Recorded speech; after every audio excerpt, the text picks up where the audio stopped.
여러분 안녕하세요.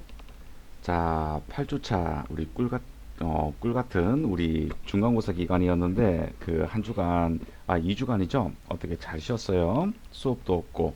자, 하지만 우리 그 재량평가 그리고 중간고사 대체 리포트 작성하느라 어, 조금 많이 힘들었죠. 자, 기간이 우리 이제 한 3주 정도 남았다. 그죠? 11월 13일까지이기 때문에 여러분들 잘 준비해가지고 그 뭐냐 학점 받는데 불이익 없도록 그렇게 해주기를 바랄게요. 자, 그때 제가 우리 7주차 수업 때 설명을 들었습니다. 그죠? 자, 재량평가 리포트 주제는 요 위에 거, 그리고 중간고사 리포트 주제는 요 밑에 거. 자, 설명을 다 했습니다. 요 11월 13일까지 충분하게 연구하고 분석해가지고 리포트를 충실하게 좀 작성을 해줘서 좋은 점수를 받아갈 수 있도록 그렇게 해주세요. 자, 오늘은 근로소득입니다. 자, 제가 이제 시간이 조금 부족해서 조금 진도를 좀 빨리 뺄 거예요. 우리 연습 문제라든가 어떤 예제 같은 것들도 정말 필요한 거 아니면 그냥 좀 넘어가도록 할게요. 자, 근로소득은 우리 그 뭐냐 우리 회사랑 그 고용 계약을 체결하고 나서 우리가 어떤 육체적 그리고 전식적 노동을 제공을 하고 받는, 그러니까 어떤 명칭 여하를 불문하고 받는 어떤 보수의 합계를 우리 근로소득이라고 합니다. 자, 그래서 자, 1번 당연히 포함되고요. 자, 그리고 이제 여러분들이 이런 것들을 조금 아셔야 돼요. 자, 이게 뭐냐면 법인의 주주, 이게 뭐야 이거? 오탄가? 점이네요, 점. 네, 주주총회라든가 또는 사원총회 뭐 이런 게 있거든요. 자, 이런 의결 기관에서 결의에 따라 가지고 상여를 받는 소득. 자, 이게 뭐냐면 우리 성과급이라고 합니다. 1년에 한 번 딱 받는 거 있죠. 네, 회사가 이익이 그만큼 났으면 그 이익을 이제 종업원들한테 배분하는 뭐 그런 성격의 소득인데요. 자, 이런 성과급 얘기하는 겁니다. 아셨죠? 자, 우리 재무회계에서 이익잉여금 처분하면서 성과급 받는 것들 있잖아요. 그런 것들을 이야기하는 거예요. 자, 세 번째는 자, 법인세법에 의하여 상여로 처분된 금액 인정상여예요. 자, 이거는 법인세법에 의해서 받는 거예요. 자, 실질적으로 어떤 그 법인의 자금을 어떤 향유를 했다. 그 말이 뭐냐면, 자, 우리가 회사에서 고용관계를 하고 있는데, 자, 회사 자금으로 우리가 극단적인 예를 하나 들어볼까요? 우리가 자동차를 한 대를 받았습니다. 자동차를 한 대를 받았어요. 자, 그런데 급여로 처리를 해줘야 되겠죠. 왜냐하면 종업원한테 돈을 주고 그 종업원이 그 자동차를 사나 또는 법인이 직접 그 자동차를 사서 종업원한테 주나 모두 다 실질 기속은 이게 우회를 하든 직접적이든 종업원한테 그 자동차가 기속이 된 거다. 그죠? 자, 이럴 때 자, 법인세법에 따라서 자, 그 자금이 나갔을 때 누구한테 갔냐? 라고 했을 때 종업원한테 갔다. 자, 그러면 자, 인정상여라는 겁니다. 아셨죠? 그런데 일반 종업원들이 인정상여 소득 처분을 받기는 좀 힘들고요. 통상적으로 뭐 대표라든가 또는 등기임원들, 등기임원들이 회사의 자금을 이용을 해서 개인적으로 사용을 했을 때 그때 우리가 세무 조정을 하면서 상여로 처분한 금액을 우리 인정상여라고 합니다. 아셨죠? 자, 그리고 4번 퇴직함으로써 받는 소득으로서 퇴직 소득에 속하지 아니하는 소득. 자, 이게 어떤 거냐 하면 이런 겁니다. 자, 근로자들하고는 별로 관계 없고요. 자, 보통 임원들하고 다 관련이 돼 있는 겁니다. 이런 것들은요. 자, 어떤 거냐? 이렇게 돼 있어요.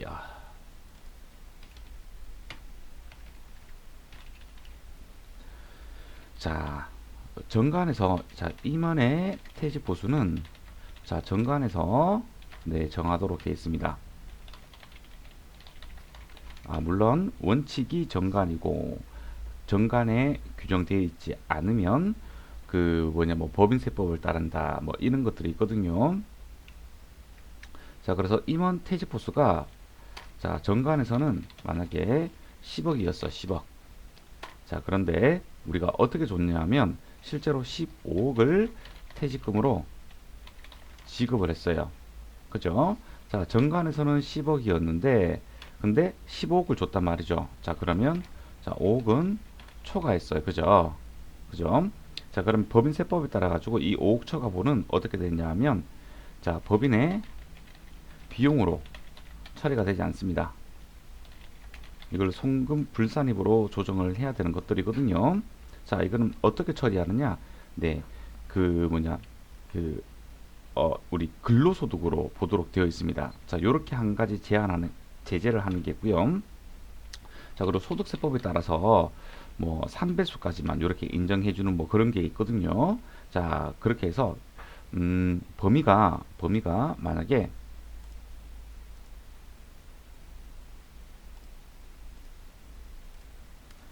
자, 이렇게 했을 때 소득세법에서는 이렇게 3배수까지 적용을 해가지고 자, 7억까지 자, 퇴직금으로 인정을 한대요. 자, 근데 15억 나왔잖아요. 그러면 8억이 넘었다. 그죠? 8억이 넘었어요. 자, 이 8억이 넘은 것 중에서도 그 뭐냐, 어, 이렇게 또 구분을 또 해줘야 됩니다. 자, 8억인데 이거 근로예요. 자, 8억인데 우리가 정관에서는 10억까지잖아요. 그죠? 자, 그러면 여기 3억 그리고 5억 이렇게 해가지고 자, 요거 근로예요. 근로. 근데 법인세법에 따라서 비용 처리 가능해요.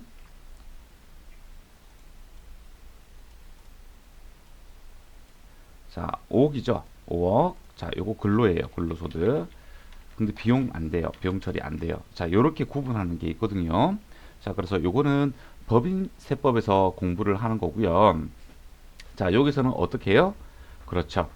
자, 퇴직소득에 속하지 아니하는 소득. 자, 요게 퇴직소득에 속하지 아니하는 소득입니다. 아셨죠? 네, 요거를 아셔야 되는 거예요. 우리 근로소득에서는. 자, 그런데 시험 문제에서는 뭐 이런 식으로 구체적으로 계산으로 나오는 게 아니고 이런 문구로 나오는 겁니다. 문구로. 아셨죠? 자, 퇴직소득이 아니면 근로소득으로 봐야 됩니다. 아셨죠? 자, 그리고 직무발명보상금. 자, 요런 것들이 근로소득입니다. 자, 그래서 근로소득에 대한 개념을 잡고요.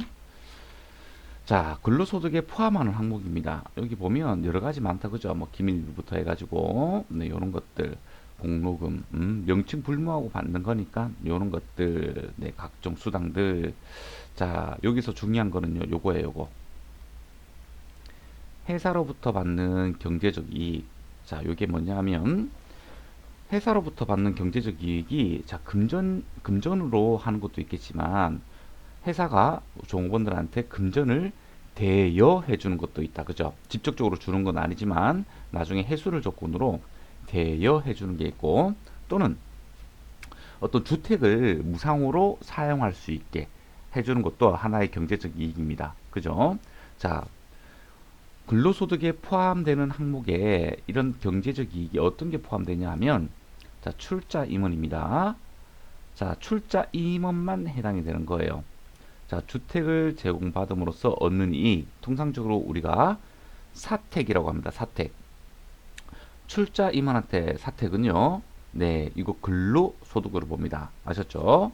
자, 하지만 소액 주주 임원이나 또는 주식이 하나도 없는 비출자 임원이나 또는 종업원은요, 어떻게 돼요? 그렇죠. 근로소득으로 보지 않습니다. 아셨죠? 자, 비출자 임원, 소액주주 임원, 종업원들은 사택에 대해서는 근로소득으로 보지 않는데 출자 임원은 소액주주 임원이 아닌 출자 임원은 사택을 제공받게 되면 근로소득으로 보게 됩니다. 아셨죠? 자, 요거 하나 암기를 해줘야 되고요. 자, 두 번째. 자, 모든 임직원이 주택자금을 저리 또는 무상으로 대여받음으로써 얻는 이익입니다. 자, 저도 예전에 회사에 대기업에 근무할 때 이런 게 있었습니다. 자, 종업원들한테 이런 게 있어요. 자, 주택을 구입할 때 자, 회사에서 자, 최대 5천만 원까지 자, 2%로 저리로 대출을 해준대. 예.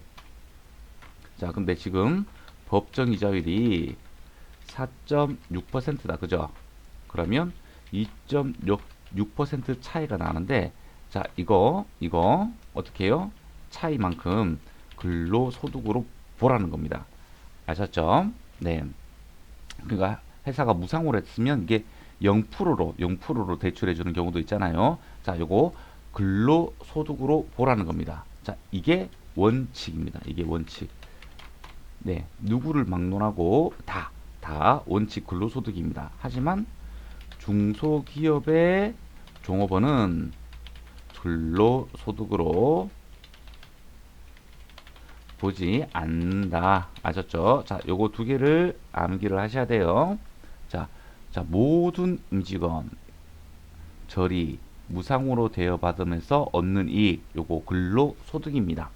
자, 하지만 중소기업 종업원에 대해서는 제외한다. 아셨죠? 자, 주택구입 또는 임차, 우리 이게 전세보증금 이런 것들입니다. 아셨죠? 요거 두 개를 좀 암기를 해줘야 돼요. 자, 또 어떤 게 있을까요? 자, 종업원이 보험계약자이거나 또는 종업원 또는 그 배우자 가족을 보험 수익자로 하는 보험과 관련하여 사용자가 부담하는 보험료. 자, 요거는 회사가 자, 우리가 자, 법인 자금이 유출이 되었다면 자, 법인 비용으로 가거나 또는 법인 자산으로 가야 됩니다. 자, 그런데 자, 우리 보험계약 같은 경우에는 어떻게 돼 있죠? 자, 계약자, 피보험자, 수익자 이렇게 돼 있다. 그죠? 자, 통상적으로 계약자가 회사, 피보험자가 우리 어떤 종업원, 자, 수익자가 회사, 요렇게 되는 경우에는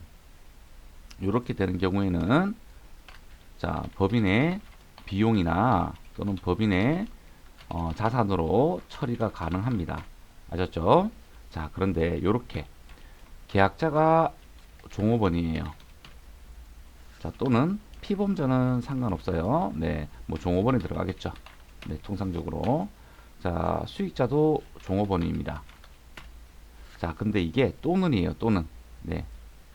자, 종업원이 보험계약자이거나 또는 수익자가 종업원이다. 자, 이거는 또는이에요. 또는. 자, 이게 뭐냐 하면 자, 계약자는 돈을 납입하고 그 계약에 대한 권리를 가지는 자입니다. 계약자는요. 자, 그러니까 계약자가 종업원이라고 하면 그 계약은 종업원 거가 됩니다. 그런데 회사가 종업원인 계약자인 보험계약에다 돈을 넣어줬다. 자, 그러면 이거는 근로소득입니다. 종업원한테 돈을 주고 그 돈으로 종업원이 보험계약을 납부를 하나 또는 바로 그 종업원 계약에다가 법인이 자금을 바로 그 송금해주나 실질은 동일하죠. 그렇죠.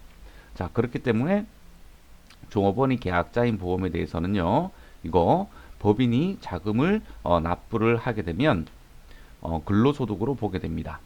자, 또는 보험 수익자로 하는 거 있죠. 보험 수익자로 하는 거. 자, 이게 뭐냐면 자, 계약자는 돈 내는 사람이고 자, 수익자는 누구냐면 자, 피보험자가 어떤 상해 또는 사망 또는 자, 보험 계약이 만기가 되었을 때 돈을 수령하는 사람입니다. 자, 원래는 이렇게 해야 되죠. 그 회사가 돈을 납부하고 어떤 만기나 어떤 보험 사고가 발생했을 때는 다시 법인이 돈을 받아야 됩니다. 하지만 종업원이 받게 되면 자, 법인은 형식적으로는 계약자이지만 실질적으로 돈 받는 사람이 종업원이기 때문에 이것도 종업원 계약이랑 마찬가지겠죠. 자, 그래서 이러한 상태가 되게 되면 법인이 납부를 했다고 하더라도 우리 종업원 계약이므로 종업원의 근로소득으로 잡아줘야 된다는 겁니다. 아셨죠? 자, 그리고 주식 매수 선택권을 행사함으로써 얻은 이익입니다. 자, 요거는 재직 중에 행사하면 됩니다. 만약에 퇴직 후에 주식 매수 선택권 행사했다. 그러면 기타 소득이 됩니다. 아셨죠? 자, 우리 사택 제공하고 주택 자금 대여 이익 여기서 말한 거 있죠? 자, 요거를 표로 정리가 잘 되어 있네요. 자, 출자임원은 근로소득입니다. 주택 자금 대여 이익도 근로소득입니다. 자, 하지만 우리 소액주주라든가 비출자 임원이라든가 종업원은 근로소득으로는 보지 않습니다. 사택 제공 이익에 대해서는요. 하지만 주택 자금 대여 이익은 모두 다 근로소득으로 보게 됩니다. 하지만 중소기업 종업원은 제외가 됩니다. 아셨죠? 자, 근로소득으로 보지 않는 것들 봅시다. 자, 우리 경조금인데요. 자, 요거는 사회 통념상 타당하다고 인정되는 금액에 한정합니다. 굉장히 모호한 표현입니다. 자, 그래서 부가치세법에서는 자, 우리 간주 공급에 개인적 공급 받다 그죠? 자, 개인적 공급에서는 연간 1인당 10만 원이라고 우리가 법 개정이 되었었잖아요. 하지만 근로소득은 아직도 사회 통념상 타당하다고 인정되는 금액은 경조금으로 봐가지고 근로소득으로 보지 않습니다. 자, 사회 통념이기 때문에 굉장히 법적 분쟁이 일어날 소지도 어느 정도 있는 거죠. 네.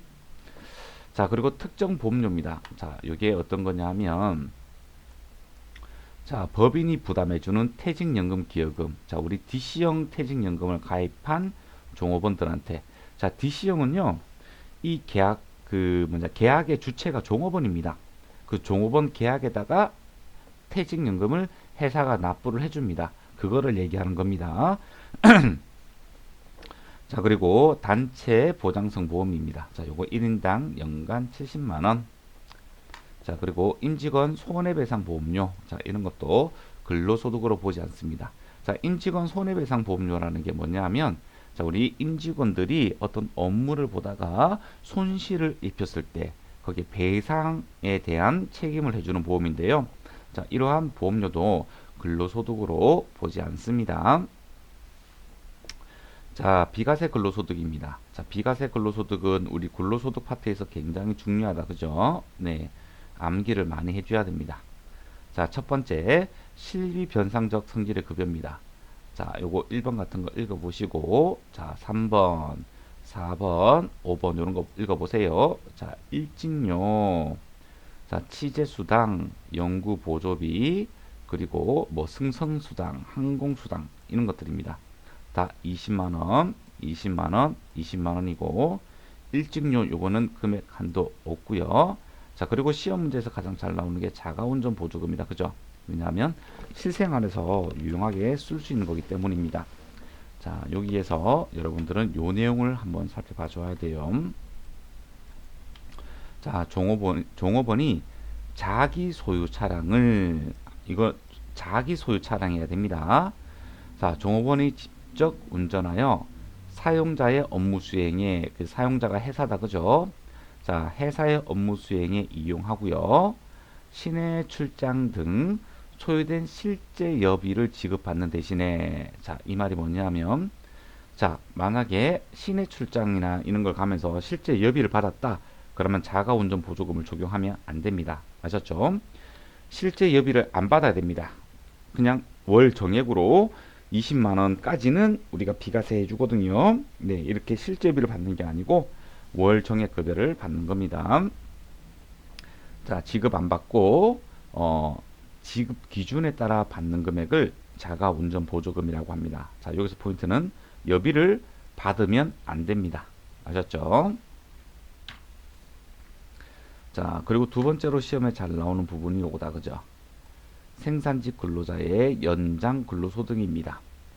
자, 비과세 요건이 요렇게 있죠. 여러분들은 요걸 외워야 됩니다. 자, 공장 강산입니다. 생산직이라고 해가지고 여기 등입니다. 등. 네, 오로지 공장 생산직만 의미하는 거 아닙니다. 강산 근로자도 가능합니다. 또 어업을 영위하는 자도 가능합니다. 자, 이게 금액이 변경되었다. 그죠? 2,500만 원에서. 자, 직전년입니다. 직전년도 작년 총 급여액이 3천만 원 이하여야 됩니다. 미만 아니에요. 자, 미만 아니다.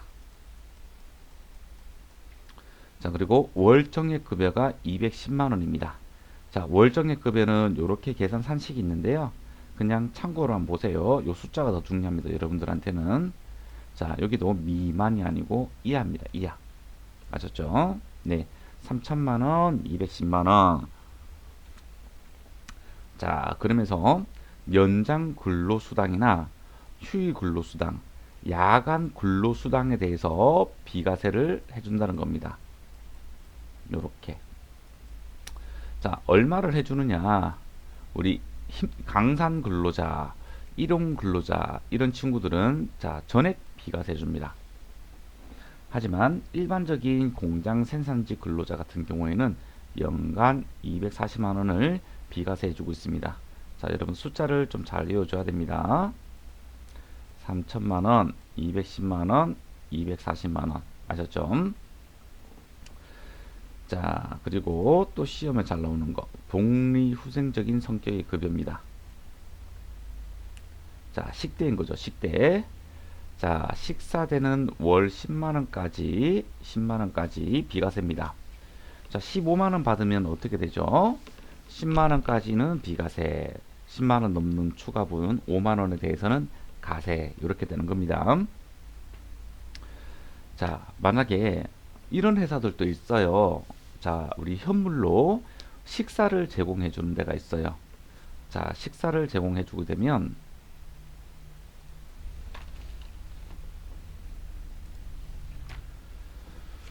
자, 첫 번째 식사만 제공해 주는 회사. 두 번째 식대, 그러니까 우리 금전이다, 그죠?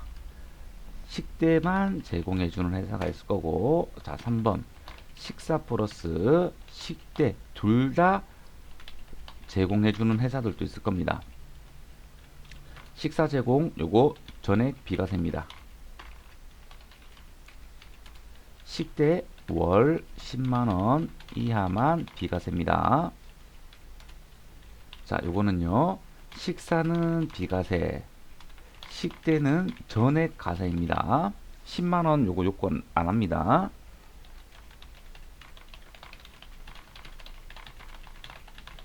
아셨죠? 이렇게 두 개 다 있으면, 아하, 두 개를 합쳐서 생각을 하면 안 돼요. 아셨죠? 자, 식사와 식대 둘 다 제공하게 되면 식사만 비과세고 식대는 전액 가세예요. 10만원 비과세 요건 요거 적용하지 않습니다. 자, 요거 하나 기억을 해주세요. 자, 기타 비과세 근로소득인데요. 자, 요거 한번 읽어보세요. 자, 요거 한 번씩 문구로 나오는 건데, 자, 안 좋은 상태에서 받는 거예요. 안 좋은 상태. 뭐 몸이 아프거나 뭐 이런 것들. 자, 요거 그리고 요거 하나 체크하세요. 실업급여, 육아휴직급여, 산전 후 휴가급여 요런 것들 있죠. 요거 비과세입니다. 자, 그리고 학자금입니다. 학자금은 중요한 게 본인 학자금만 비과세예요. 자녀들 학자금 요런 것들은 가세에 해당합니다. 하지만 요런 요건들이 있어야 됩니다. 자, 교육훈련 기간이 6개월 이상인 경우에는 짧은 거는 괜찮은데, 뭐 우리 대학원 같은 경우에는 막 2년씩 이렇게 있잖아요. 자, 만약에 이렇게 6월 이상이다. 그러면 교육 기간을 초과하여 근무하지 않은 경우에는 반납해야 되는 조건이 있어야 됩니다. 그래야지 비과세입니다. 아셨죠? 자, 2년짜리 MBA를 나왔다. 그러면 MBA 기간을 초과해서 우리가 근무를 해줘야 됩니다. 아셨죠? 자, 또 자주 나오는 우리 시험 문제에서 나오는 것들 요거. 자, 출산 보육 관련 급여예요. 자, 근로자 또는 그 배우자의 출산이나 또는 6세 이하 자, 근로자가 6세 이하의 자녀가 있거나 그렇게 되면 월 10만 원 이내의 금액은 비과세 줍니다. 자, 이걸 보고 우리는 육아 수당이라고 이야기합니다. 자, 이거 6세 미만 자녀가 있으면 월 10만 원 이내에 비과세 적용해 줍니다. 단 주의할 거 있습니다. 자, 1인당 10만 원 아닙니다. 네. 근로자당 월 10만 원 적용해야 됩니다. 아셨죠? 근로자당입니다. 자녀 1인당 아닙니다. 우리는 자녀가 2명이니까 20만 원. 아닙니다. 네. 근로자한테 예, 10만 원입니다. 자, 그리고 요거 단축급여 그리고 출산휴가 이런 것들도 전부 다 비과세입니다. 자, 국에서 받는 건데요. 자, 요거는 금액만 체크하세요. 자, 요렇게 구분할 수 있습니다. 자, 우리 일반 근로자는요 100만 원을 비과세 해주고 있습니다. 자, 그런데 이거는 월입니다. 아까 생산직 근로자는 연간 240만 원이었잖아요. 그죠? 하지만 그게 국외 근로하게 되면 월 100만 원을 비과세 해주고 있습니다. 외국에서 근무하게 되면 고생 많잖아요. 그죠? 자, 우리가 좀 메리트를 줘야 될 것 같아요. 하지만 외국에서 일하는데 조금 더 힘들게 일하는 친구들이 있어요.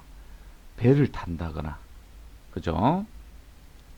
또는 해외에서 건설하는 사우디아라비아에 가가지고 우리 플랜트 공사하고 막 이런 친구들 엄청 더운 날씨에 고생 많이 하잖아요. 이런 친구들은 월 300만 원입니다. 월 300만 원. 세금 낼 게 거의 없겠다. 그죠? 하지만 외국에서 근로를 하게 되면 그만큼 돈을 많이 벌기 때문에 어느 정도 세금은 나옵니다. 하지만 이 300만 원을 비과세 준다고 하면 상당히 파워풀하겠죠. 그죠? 비과세 주니까 우리 세금 문제도 그렇지만 우리 건강보험료, 국민연금 이런 데 다 영향을 미치잖아요. 그죠? 자, 공무원은요. 자, 요게 우리 그 어떤 기준이 있습니다. 그게 어느 기준이더라? 무슨 법률이 있거든요. 거기에 따라 가지고 이렇게 받는 건데 요거 중요하지 않습니다. 요거는 네, 중요하지 않습니다. 자, 그리고 건강보험료 사용자 부담금. 자, 우리 요런 거 있죠.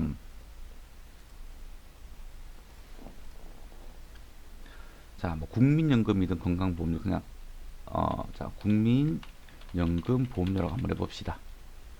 자, 요거 국민연금 보험료가 자, 어떤 근로자 한 명 있었는데 월 국민연금 보험료가 10만 원이래요.